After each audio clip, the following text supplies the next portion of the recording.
Why? Because... So what, beginning with a 4, you'll have at least 40 plus? I'm not going to get into sort of crystal ball gazing on numbers. It's got to be 40 plus. 50, what did you say, 53? Why are you suddenly being so numerically precise, being so numerically imprecise on almost every other show? The most talked about radio show is here. Call Clegg. 0345 6060 973. Get straight through now. Leading Britain's conversation. This is Call Clegg with Nick Ferrari at breakfast. Only on LBC. It's 9 o'clock on Thursday the 4th of December, and that means it's time for Call Clegg with me, Nick Clegg, here on LBC. So I'm taking your questions for the next half an hour. Do get involved. You can call me on 0345 6060 973 or email at nickclegg@lbc.co.uk. And don't forget, you can also watch on the website, lbc.co.uk. So let's go to the first caller, who's Ian in Loughborough. Hello, Ian. Good morning. What I'd like to ask is, what do you feel you've achieved for the economy since coming into power? I can't hear. OK, it's Nick Ferrari here. We seem to be having an audio issue. Just to explain, the Deputy Prime Minister is visiting, I think it's the West Country. He'll tell us more about that later. Deputy Prime Minister, can you hear me all right? No, I can't. You can't hear anything at all. All righty. Ian, let me speak with you briefly to get a sense of your question, and I'll wait for a thumbs up. We'll find out what's going wrong there.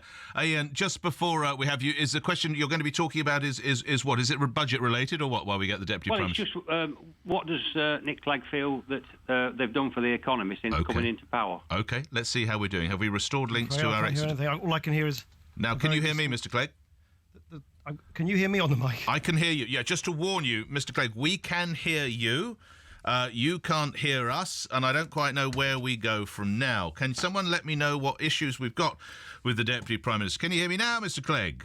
I can hear you in a sort of faint corner, as if you're sort of a thousand miles away. I will relate the first question. OK, so I will relate the first question to you while we work on that. Ian in Loughborough, Mr Clegg, is asking you what has been achieved regarding the economy during the Coalition's time in government. Mr Clegg.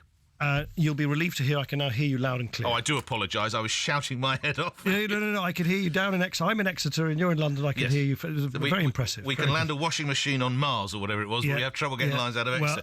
We proceed. Deputy Prime Minister. Does that mean you heard my sort of increasingly impatient Can I just say exhortations? Yes, when you realise how many politicians in the past have perhaps not used appropriate language around the microphone, you are a natural-born broadcaster, because I would have been saying things that would have taken me off air. So credit to you, I've been brought up not to utter expletives, even when faced with these technological glitches. So was I, but unfortunately I forgot it at the bleeding time. Right. Ian is on the line, Deputy Prime Minister. What have we achieved? Look, I think we've achieved extraordinary. Think back to what it was like 4.5 years ago. I remember vividly those days after the general election happened on the Thursday.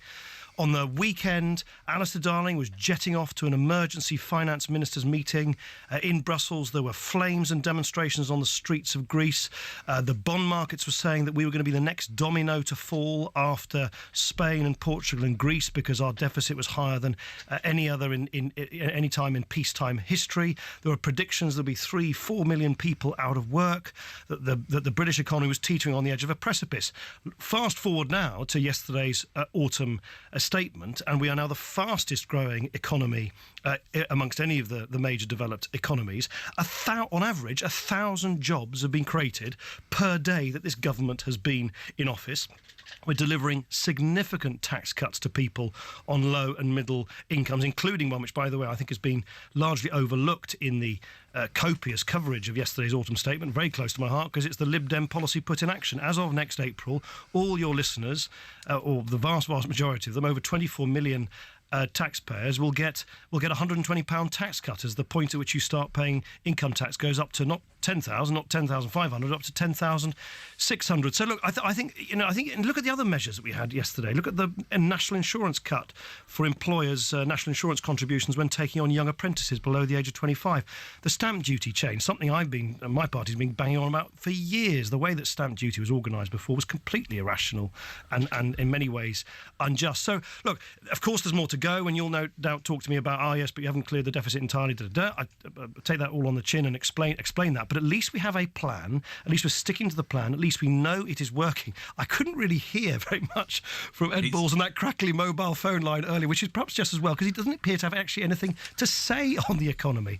And so I'm actually incredibly proud that because of frankly, because of Liberal Democrat participation in government, creating a stable government, introducing these measures, the economy is much stronger now than anyone dared predict it might be even a short while ago. Let's bring Ian back into the conversation. Ian, go ahead. A couple of points. One is the jobs that have been created. Well, three actually. One, the 10,600 tax threshold. That's brilliant, and I'm sure that a lot of that is down to the Liberal Democrats, and probably the Conservatives wouldn't have done that on their own. Hooray! Let's stop. Let's move on to the next caller. If you were in London, you could lean across and make it happen. Right. I don't like saying it. I think it's your press agent. But in terms of the jobs that have been created, there's so many of them are poorly paid. The part-time, the 0 hours. I know somebody who went to a 0 hour contract job, and she cycled to a station, caught a train, cycled to a job, and halfway through her shift she was sent back and had to do the same journey home again. So she's effectively done 4 cycle rides and 2 train journeys for £26. And then as for what we owe, when you came into office, I think the national debt was just under £1 trillion, wasn't it? And now it's just under £1.5 trillion. And if this is a booming economy, what the devil's happening to the rest of the world? Yeah. No, well, look, Ian, I mean, I obviously don't know about your friend. Was it a friend you said that well, it's a friend's daughter, yeah. Yeah. Look, of course, there are people in low-paid, insecure jobs, and we got to stop the abuse, for instance, on zero hour contracts where, for instance, one employer says you're on a 0 hour contract and you can't even work anywhere else. We're stopping abuses like that. But I would just challenge some of the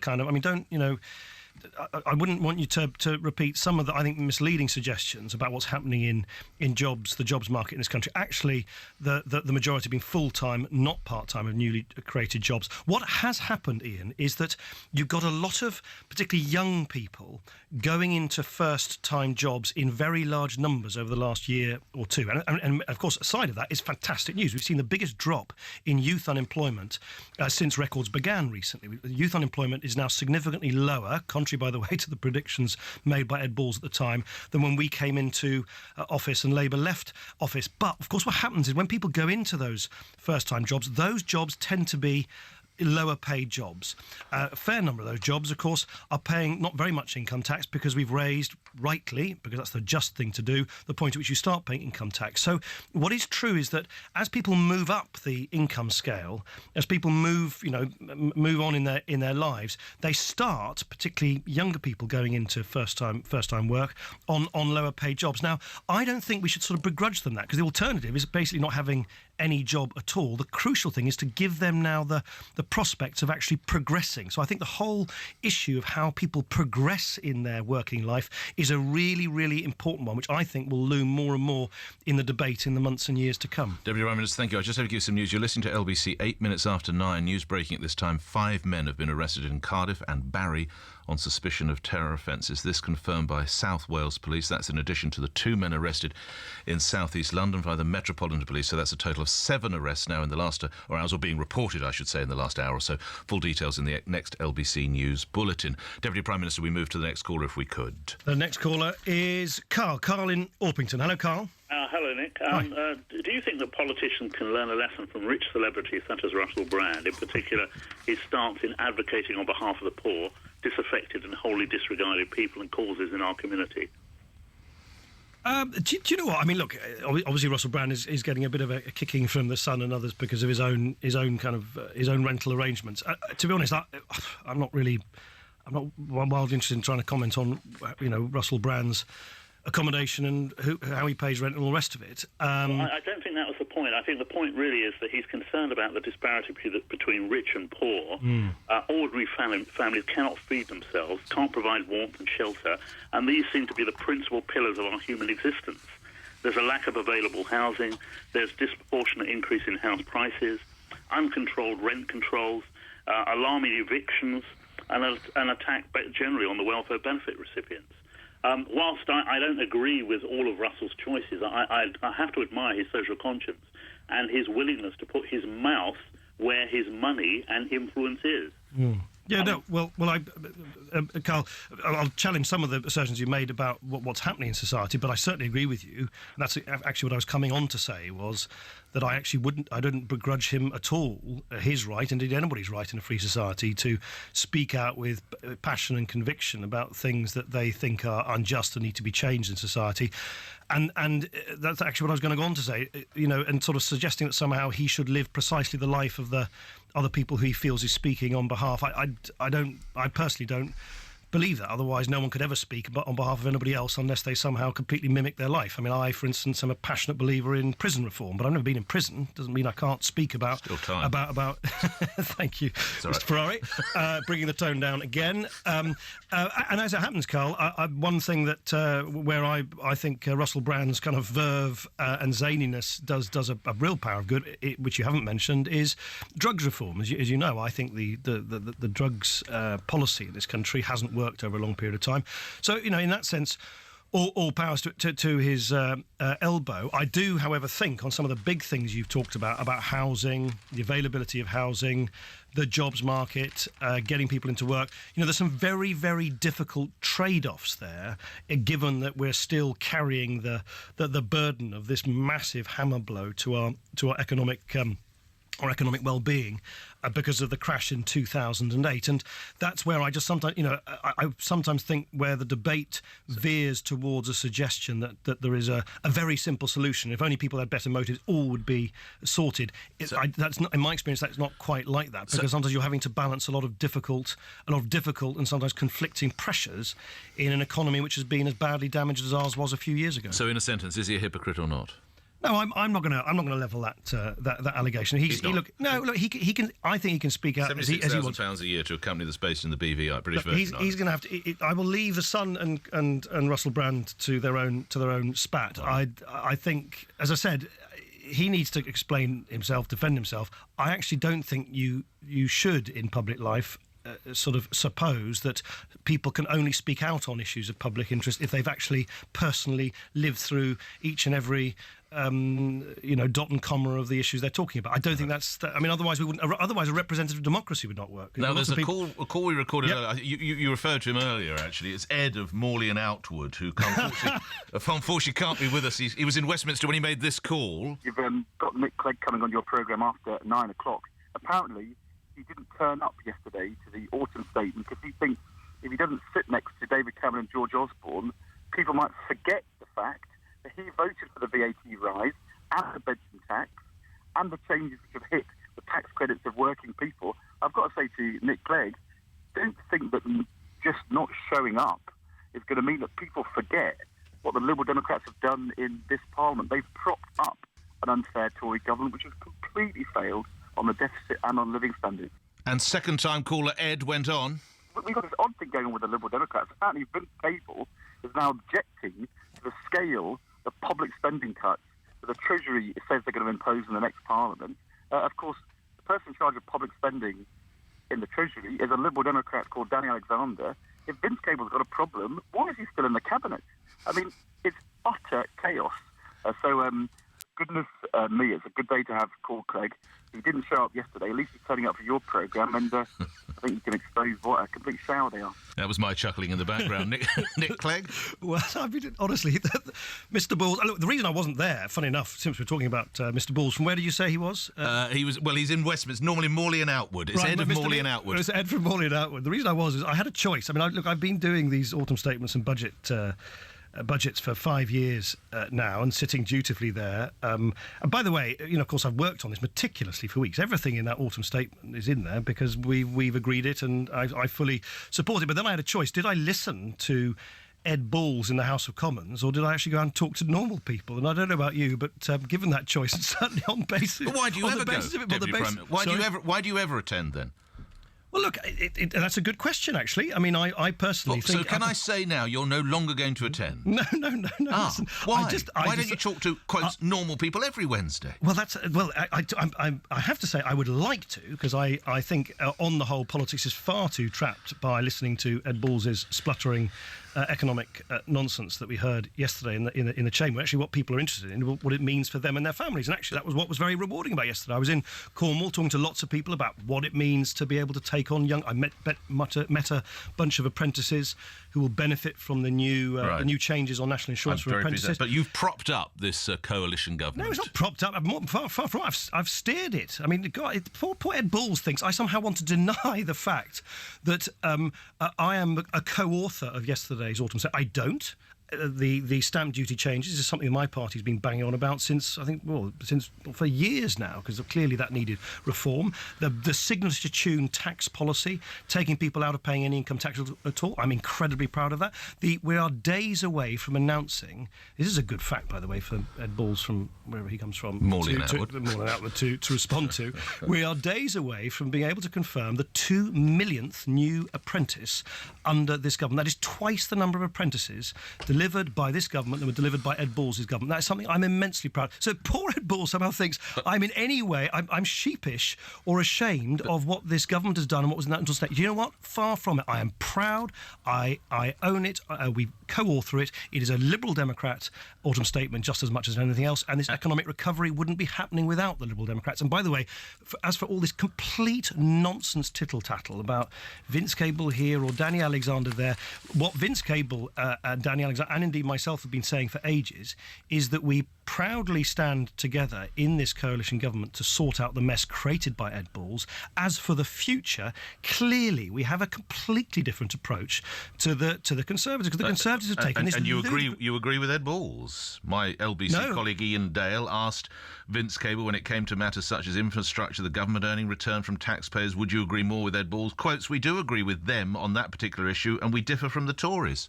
Yeah, look, the way you can summarise it is we, the Liberal Democrats, would borrow less than Labour and cut less than the Conservatives. We'd borrow less than Labour because, unlike Labour, we have a plan to deal with the outstanding structural deficit by 2017-18, and unlike the Conservatives, who are saying that they're only going to ask the working-age poor to pick up the tab for the mistakes of the bankers in further fiscal consolidation, we say that you need to have a role for taxation in order to balance the books, which is, by the way, why all these breathless headlines about bringing the state back to the 1930s are totally misleading, because they somehow assume that nothing will change and that the Conservative plans of cutting everything to the bone will happen. It'll only happen if the Conservatives are in power on their own. Now that you've turned yourself into the new age traveller of British politics, Sheffield one week, Bristol you the spent next. some time rehearsing that one. I didn't hear actually. it. The new age traveller who went to Stonehenge, Sheffield one week, Bristol the next, the home of cycling, Exeter this week. How do you tell the Prime Minister? Do you ring him up and say, look, sorry, David, I won't be there this Wednesday?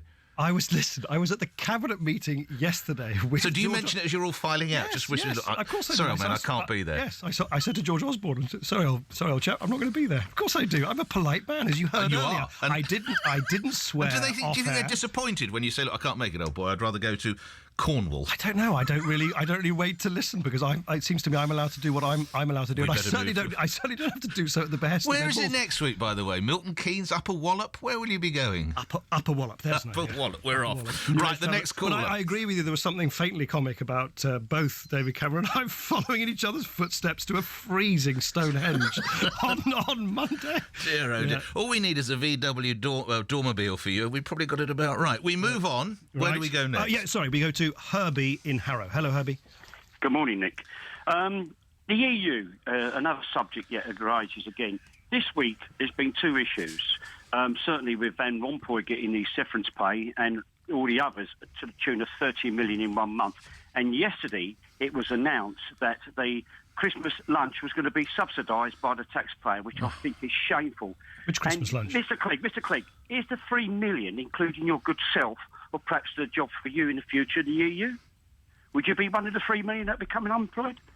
But I don't know where these figures come from that you get. The 3 million. Yeah, so these figures are not my figures, Herbie. Well, there's somebody. You keep banding them about, Nick. Well, I know, but sorry, I'm just saying I didn't actually calculate them. I didn't count them. Well, I repeat. If you didn't calculate them, then you should follow them up and let us know who they are. Please. Yes, so that's what I was just trying to explain. So these are figures arrived at by the Department for Business and Industry, and they're, by the way, they're not just that 3 million jobs are directly dependent or directly related to our place within the European Union, but that a further, I think more than a further million are indirectly related to it. So you have millions of jobs which one way or another are dependent on our... And by the way, it figures because, we are an open trading nation, Herbie, and if you are, as we are as a country, exporting as much as we are to the big export markets on our doorstep just across the channel, it kind of figures that a lot of jobs come with that, and a lot of jobs would be lost from that if we pulled out. And of course the European Union needs to be reformed. Of course, by the way, so does Westminster, so does Whitehall, so does pretty well anything where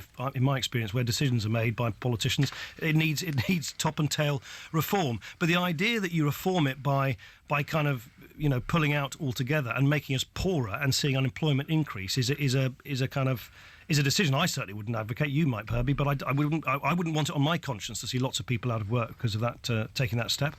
Coming back to Herbie, I believe your central point also is whether Mr. Clegg sees a future for himself in Europe. Is that right, Herbie? Certainly. Yeah, well, it sounds to me this is what he's aiming for. I mean, for somebody to belong to a club that does nothing but cost us money, and they keep rubbing our noses in it. The insult, as I said this week, with a subsidised Christmas lunch, and a lot of people here can't afford a Christmas lunch, I think is shameful. I'd rather the politicians say they're donating money not to feed their own bellies, but to feed the bellies of people around the country that are poor. Well, I'd feel a lot better off. Imagine that magical mystery, Mr. Deputy Prime Minister, Yeah. that magical mystery tour for yourself. It wouldn't be Bristol, it would be Bordeaux, it wouldn't be Exeter, it would be Estoril. Imagine that. Is that the future for you, Mr. Clegg? No.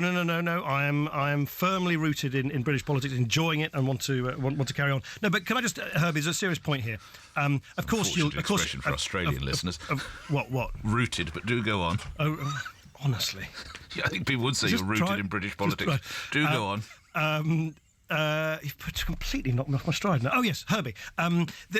If you look at the figures if you look at the kind of reality rather than the myth around the money that goes to the European Union, I need to check, but I think our total European Union budget is about, I think it's just below 1%, or it's around 1%, maybe it's 0.9% of our national wealth. Actually, what the government of the day spends on your behalf, Herbie, is many multiples of that. 30-40% of national wealth. The European Commission, this gargantuan, nasty bureaucracy with all of their taxpayer-funded Christmas parties, I think is roughly it used to be half the size of a major sort of metropolitan city council in this country. The total budget is roughly it used to be roughly the budget of the NHS alone.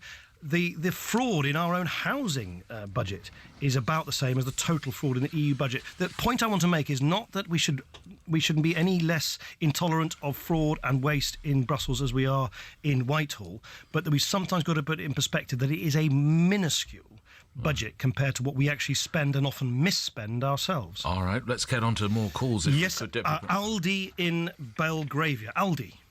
Yes, good morning. My question to the Prime Minister is, because this is a Christian country, should the government enforce the beauty and the joy of the nativity play in our schools across the country to celebrate the birth of Jesus Christ?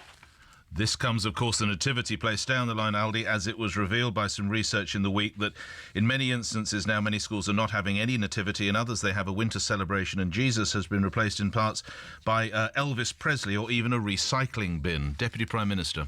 Well, I don't think, Aldi, we should enforce the plays that I, as like all parents, have enjoyed and look forward to enormously over the next couple of weeks to see the plays put on in my children's primary school. I don't think we should enforce what it should be, and a bit of fun and creativity. I think this year, my son's primary school, the nativity play is about a camel called Matilda. Why can't it be about a baby called Jesus? Well, of course it'll be about a baby called Jesus, but it's trying to bring it to life and have a bit of fun. Dear God, it's the best story on earth. Why can't we just do the story of Jesus instead of a camel? Well, of course, the camel will play a walk-on part, I suppose, but of course it'll be about the nativity, and you know what little children are like. They've got a lovely, quirky sense of humour, and they will be able to absorb the beauty and significance of the nativity play, whilst also being able to have fun about the camels in it, and I think honestly, I think we should be very kind of open to that, as long as the story gets through and its significance and the meaning,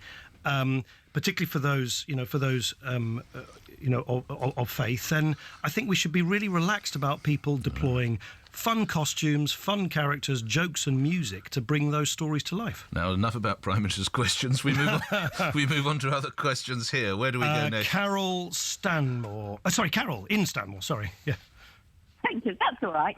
I want to ask you about a question about breastfeeding, which came to light yesterday in various newspapers about this lady who was asked to cover up in Claridge's.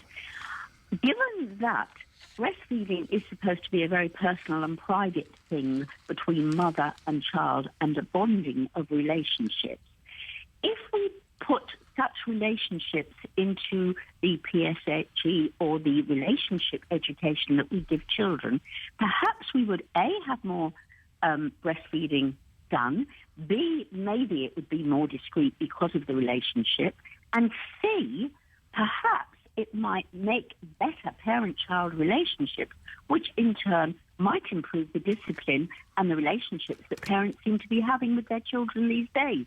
Is there room for that Carol, in the curriculum? Sorry, Carol, what I missed was, what exactly do you suggest should be in the PSHE curriculum?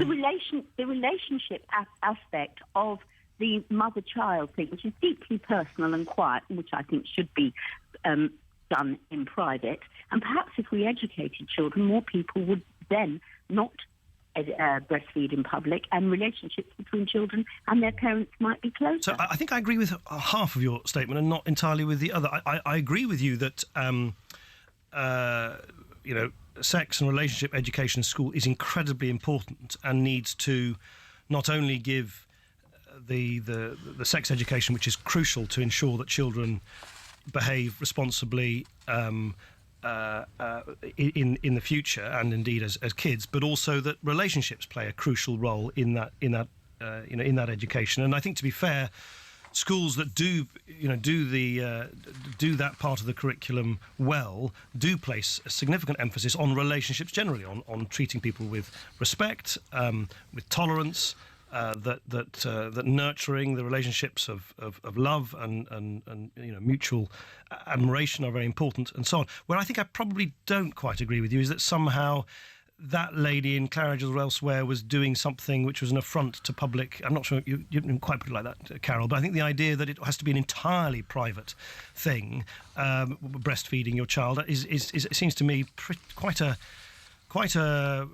stricture on the many mums who are out and about with their babies and try, discreetly but nonetheless in public places, to breastfeed their children. We should create an environment where mums feel that it is okay to breastfeed, because of course, as a general rule, where you can and where you choose to, breastfeeding is a good thing, and we shouldn't somehow sort of sweep it under the carpet. What about two old boys who are trying to have a cup of tea in Claridge's in their 80s, of a generation who just not up to speed on matters such as these? Was that the case in this instance? Well, it wasn't, but I made it hypothetically so when we discussed it yesterday, if you must know. There's your training, you see, drilling down to the facts. I've warned you about this in the past. But had there been two old boys... This is a Ferrari hypothetical fact, a well-known phenomenon on British broadcasting. Two old boys having a cup of tea, and this is a sort of great-granddaughter or granddaughter's age. They literally don't know where to look. They should be able to have a cup of tea without having to... I think any mum who's listening to this who has breastfed a son or a daughter in public will be sort of spluttering with indignation at the implication that somehow it's a kind of in your face thing to do in public.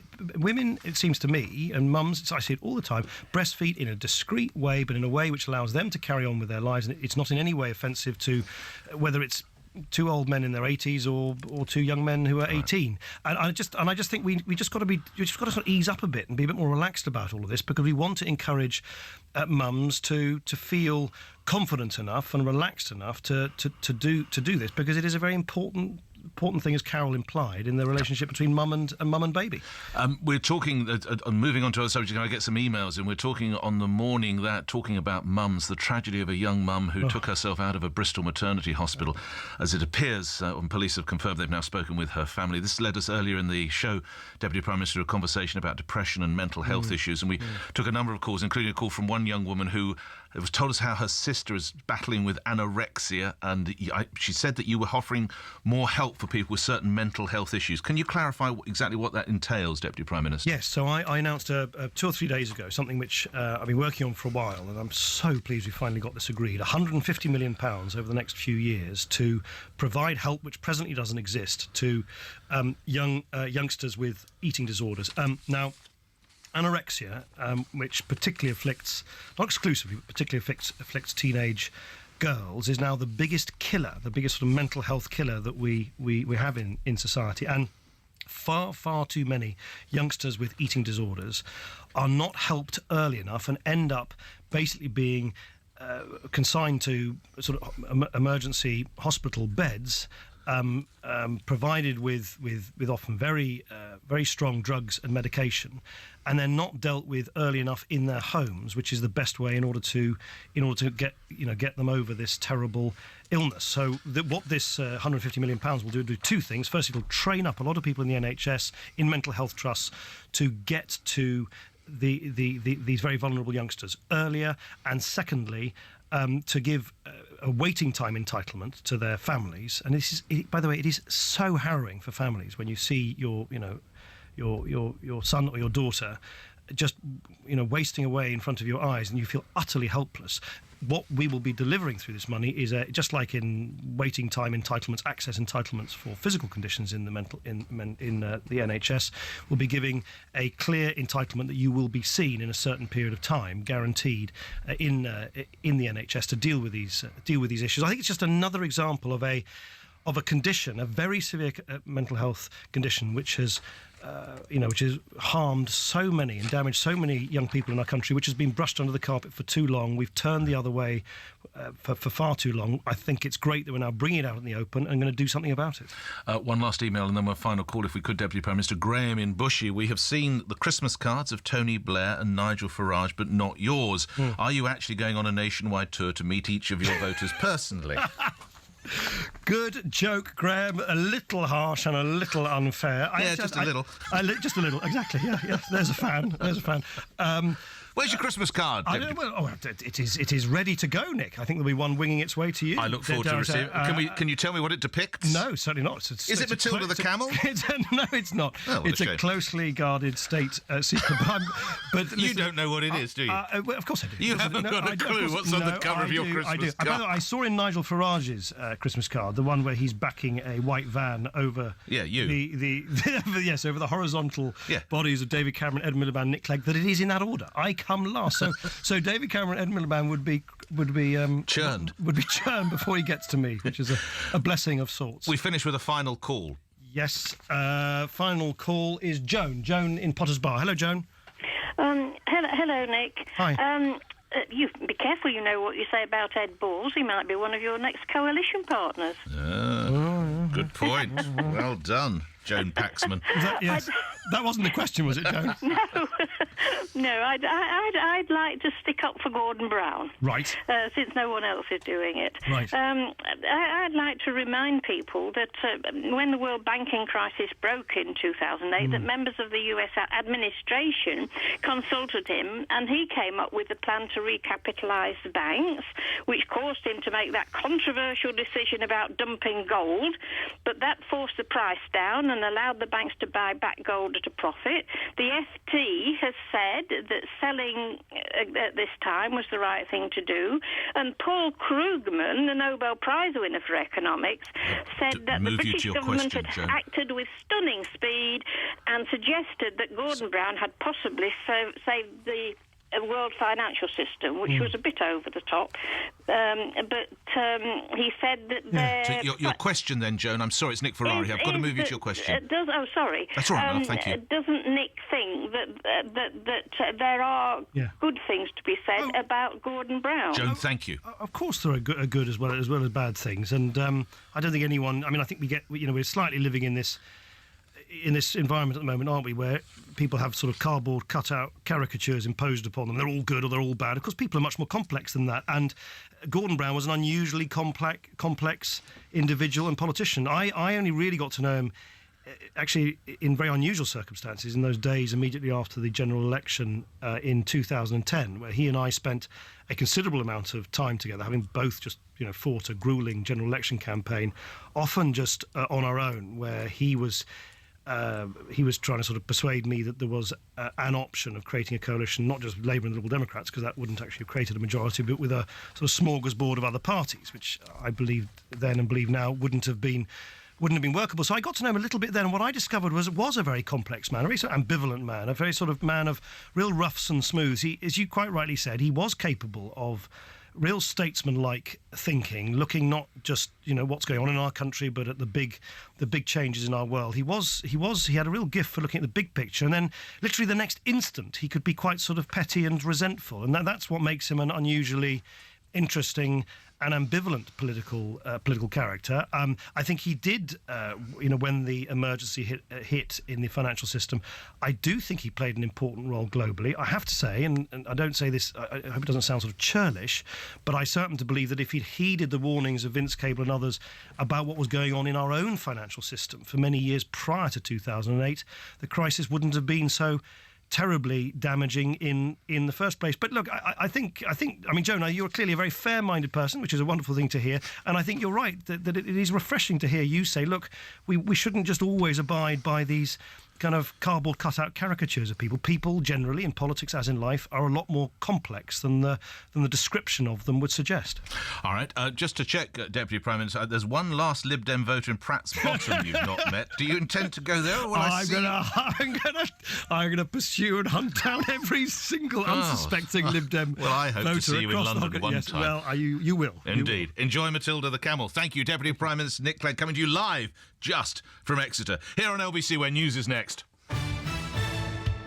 The Deputy Prime Minister has told LBC he's not sheepish or ashamed of the autumn statement, despite being absent from the Commons yesterday.